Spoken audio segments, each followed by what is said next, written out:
You just checked your bank account. You just turned 40, and there's almost nothing saved. Your stomach drops a little. Maybe your hands are actually shaking a bit as you scroll back through the last few months, wondering where it all went. Maybe you think it's over, that the window closed years ago, and everyone else is already ahead of you. It didn't close. It's not over. In the next 15 minutes, I'm going to show you exactly how people your age are building real wealth, starting today, from zero, without a lucky break and without a six-figure salary. If you've ever felt behind on money, even a little scared about it, you're in exactly the right place. What you're about to hear isn't about getting rich overnight, and it isn't some fantasy about quitting your job next month. It's about the small, repeatable moves that quietly build financial freedom, no matter your age, your income, or how messy your finances feel right now. Stick around, because the step near the end is the one most people skip, and it's the one that actually matters the most. Let's start by killing a dangerous belief. Your age is not your biggest problem. Your daily money habits matter far more than your birthday ever will. Think about it this way. Two people can both be 40 years old, earning almost the same paycheck, living in similar neighborhoods. One spends every paycheck without thinking, swiping first, and checking the balance later. The other spends carefully and saves a little every single month, even when it's inconvenient. 5 years later, their lives can look completely different. One has breathing room. The other is still living paycheck to paycheck, wondering what happened. The difference isn't luck, and it isn't some head start from their 20s that one of them had and the other didn't. The difference is what they repeatedly do, every single day, starting from wherever they are right now. That's the whole game. Not your starting line, your habits from today forward. Your brain doesn't care how old you are when you build a new habit. It only cares that you repeat it enough times for it to become automatic.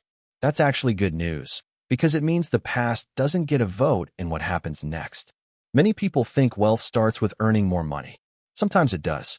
But for most people, wealth actually begins with keeping more of what they already earn. Imagine trying to fill a bucket full of holes. No matter how much water you pour in, it keeps leaking out just as fast, and you end up exhausted, working harder for the exact same result. That's exactly how money works when we don't control our spending. You could get a raise tomorrow, and if your spending grows right alongside it, you'll feel exactly as broke as you do today, just with a nicer car. The first move isn't making more money. It's stopping the unnecessary leaks.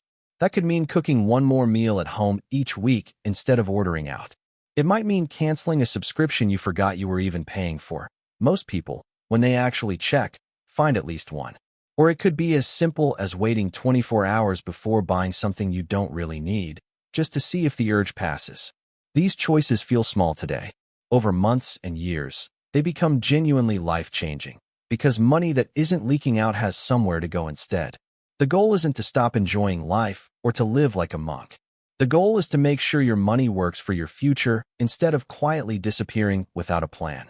Here's why plugging those leaks matters so much, and it comes down to one idea: compound interest. When you save money and it earns a return, that return earns its own return the next year and the year after that. It sounds small at first, almost boring, which is exactly why most people ignore it. But over 10 or 20 years, this quiet snowball effect can turn modest, steady contributions into a genuinely large sum. The catch is that it rewards time more than it rewards the size of any single contribution. That means starting today, even with a small amount, will usually beat waiting 5 years and starting with a bigger one. This is the single biggest reason financial advisors keep repeating, just start, instead of wait until you have more. It's not a cliche. It's math. And it applies just as much to someone starting at 42 as it does to someone starting at 22. The 42-year-old simply has a shorter runway, which makes starting now even more urgent, not less useful. Once you've plugged some of the leaks, it's time to give every dollar a job. This is called budgeting, but don't let the word scare you, because it doesn't mean deprivation. A budget is simply a plan for your money before you spend it, instead of figuring it out after the fact when it's already gone. Think of it like planning a road trip. Without a map, you may still move, but you'll waste time, fuel, and energy along the way, and you might not even end up where you meant to go. Money works the same way. Start by writing down how much comes in every month.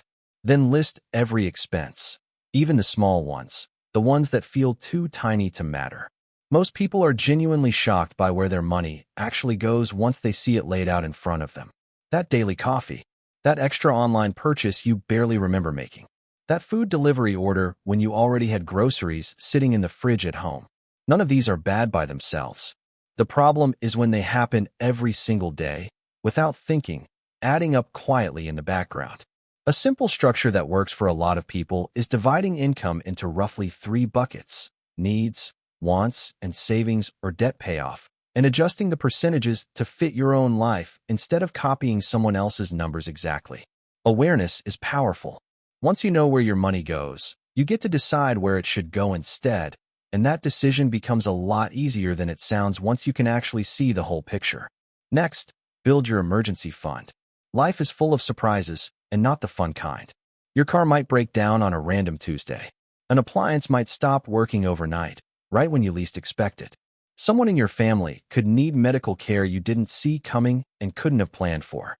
Without savings, small emergencies turn into financial disasters, forcing you onto credit cards or loans just to stay afloat. An emergency fund gives you breathing room when life gets messy, which it eventually will for all of us. Don't worry about saving thousands overnight. Start with your first $100, or whatever amount makes sense where you live and what you can realistically manage. Then keep adding a little every payday, even if it feels too small to matter at first. Small amounts become big amounts when they're repeated consistently, which is really the whole theme of this video. Consistency beats intensity every single time. It's better to save a little every month for years than to save a lot once in a burst of motivation and then quit 2 months later when life gets busy again.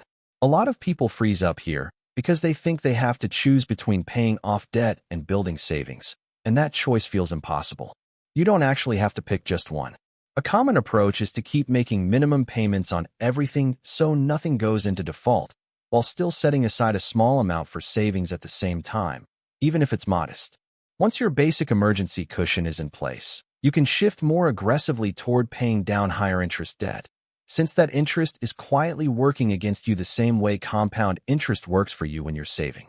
Some people prefer tackling the smallest balance first for the psychological win of seeing something disappear completely. Others prefer tackling the highest interest rate first because it saves the most money over time. Neither approach is wrong. The version you'll actually stick with is the right one for you. What matters most isn't which method you choose. It's that you choose one and stay consistent with it, instead of bouncing between strategies every few months and never building momentum with either. Now comes the part many people assume is only for the wealthy: investing. But the truth is, investing is for ordinary people who want their money to grow over time instead of slowly losing value sitting in a low-interest account. You don't need to be rich before you start. In fact, many successful investors began with very small, almost embarrassingly modest amounts. Think of investing like planting a tree. You don't plant a seed today and expect a giant tree tomorrow, and you wouldn't dig it up every few weeks just to check on the roots. It grows slowly, with time, care, and patience. Your investments work the same way.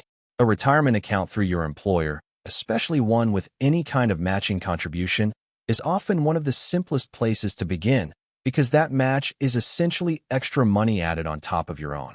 Broad, diversified index funds are another common starting point for people who don't want to spend hours picking individual companies.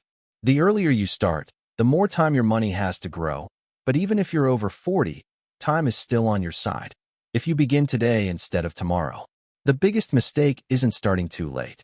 It's waiting for the perfect moment that never actually comes, because there's always a reason to wait one more month. There will always be another bill, another unexpected expense, another reason to delay building the habits we've talked about. Don't wait until everything feels perfect. Start while life is still messy, because it always will be, a little, no matter how much money you eventually make. As your income grows, increase the amount you save and invest right alongside it, before your lifestyle has a chance to quietly absorb the extra. Avoid the temptation to spend every raise the moment it lands in your account. A bigger paycheck doesn't automatically create wealth. Better habits do. This one shift, protecting your raises instead of letting them get absorbed into your everyday spending, is often the real difference between people who build wealth over a decade and people who earn a lot of money and somehow still feel stuck. Picture two coworkers, both 40 years old, earning almost the same salary, sitting two desks apart. One upgrades his car, his apartment, and his wardrobe every single time he gets a raise, because it feels good in the moment and nobody around him is doing anything different. The other keeps his lifestyle steady and quietly redirects the difference into savings and investments, without making a big announcement about it. On the surface, nothing looks different between them at all. Same job title, same neighborhood coffee shop, same lunch breaks. But 10 years later, one of them has real options, the freedom to change careers, help a parent going through a hard time, or retire a little early if he chooses to. The other is still one emergency away from real trouble, still hoping the next raise will finally be the one that fixes everything. Nobody saw the gap forming in real time, because it never happened in one big, dramatic moment. It happened quietly, in 1,000 small ones, spread out over years. A few myths tend to keep people stuck longer than anything else. Myth 1. You need a high income to build wealth. In reality, plenty of high earners stay broke because their spending rises just as fast as their salary. Myth 2. Investing is basically gambling. Long-term, diversified investing is fundamentally different from chasing quick bets, even though they can look similar from the outside. Myth 3. You need to understand everything about the stock market before you're allowed to start.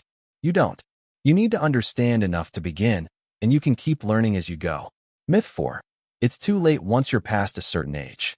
We've already spent this whole video proving that one wrong. Letting go of these myths isn't just a mindset exercise. It removes the excuses that quietly kept a lot of people frozen for years. A few practical mistakes tend to undo people's progress the most, even after they've gotten started. Mistake 1. Trying to fix everything at once. The budget, the debt, the investing, the side income, and burning out within a month because it's simply too much change at the same time. Mistake 2. Comparing your financial timeline to someone else's highlight reel online, forgetting that you're seeing their best moments, not their full story. Mistake 3.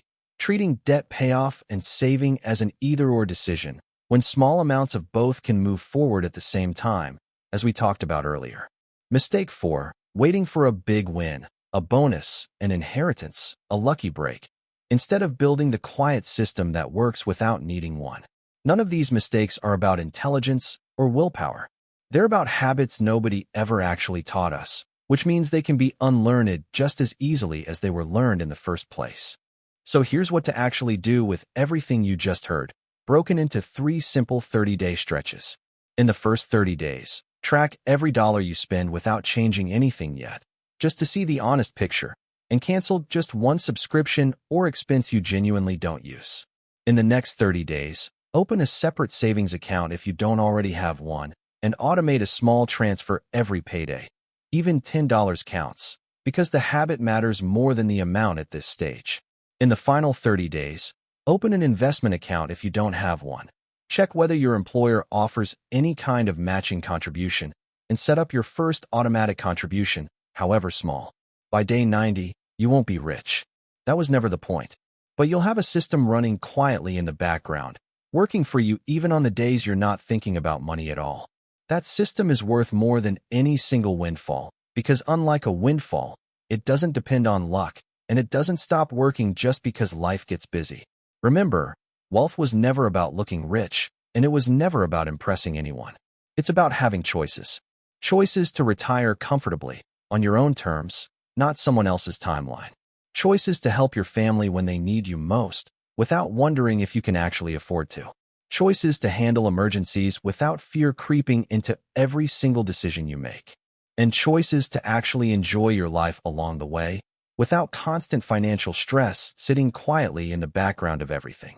You don't have to know everything about money today.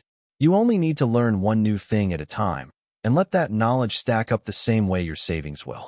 Every small improvement moves you closer to financial freedom, even the ones that feel too small to matter right now. 1 year from now, you'll either be glad you started today, or you'll wish you had. And there's no version of the future where starting later feels easier than starting now. The decision is yours, and the best time to begin is right now.